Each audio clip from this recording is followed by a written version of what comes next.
Laissons éclater notre joie. Dieu est au milieu de nous. Voici le Dieu qui me sauve.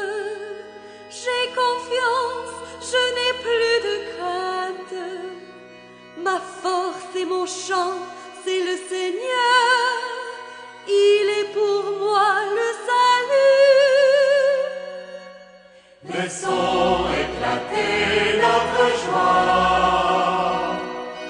Dieu est au milieu de nous.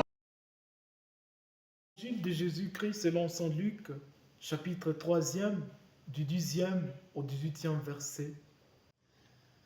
Le troisième dimanche de l'Avent, souvent appelé le dimanche de la joie, est une occasion particulière pour les chrétiens de se réjouir et de se préparer à la fête de Noël.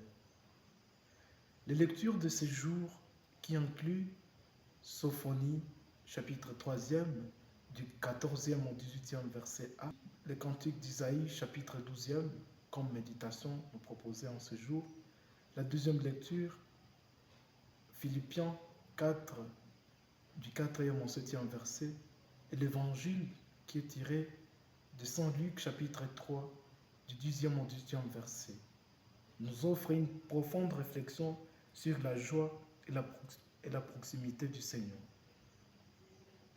Dans la première lecture, le prophète Sophonie invite le peuple à chanter de joie et à se réjouir parce que le Seigneur a effacé les fautes d'Israël. Ce passage souligne la miséricorde divine et la promesse de rédemption. La mention du Seigneur qui est au milieu de son peuple évoque la proximité de Dieu qui apporte réconfort et paix. Sophonie rappelle que la joie naît de la compréhension du pardon et de la promesse de renouveau.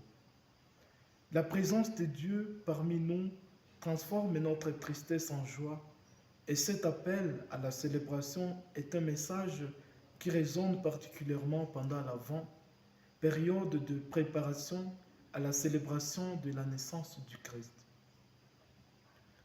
Le cantique d'Isaïe est un hymne de louange et de gratitude. Il commence par une affirmation joyeuse. Vous puiserez de l'eau avec joie aux sources du salut. Ce verset évoque l'idée que la joie fait partie intégrante de la relation avec Dieu. Celui-ci est présenté comme une source de salut, offrant à ses fidèles une raison d'exulter. La joie est ici associée à la reconnaissance de la grandeur de Dieu et de ses œuvres bienfaisantes. La proclamation de la gloire de Dieu appelle également les croyants à témoigner et à partager leur joie avec les autres. L'apôtre Paul, dans sa lettre aux Philippiens, donne un conseil précieux. Réjouissez-vous toujours dans le Seigneur.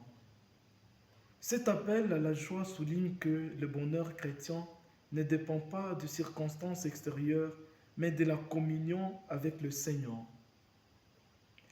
Paul insiste avec la prière comme un moyen d'accéder à la paix de Dieu, une paix qui surpasse toute intelligence. La proximité de Dieu dans la vie de croyants génère une tranquillité et une confiance qui leur permettent de faire face aux défis de la vie.